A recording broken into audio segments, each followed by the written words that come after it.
দাদুর জামা পরে কি করছিস এটা? দাদুর জামা পরেছিস? আর প্যান্টটা কি হয়েছে? প্যান্টটা হ্যাঁ প্যান্ট তো নেই এখানে। ও আন্ডার দাদুর দাদুর জামা পরেছে।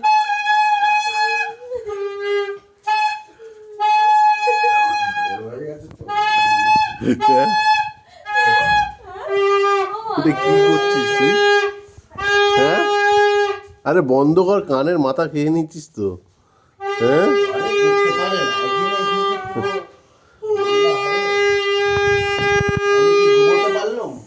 কানের মাথা খেয়ে নিচ্ছিস।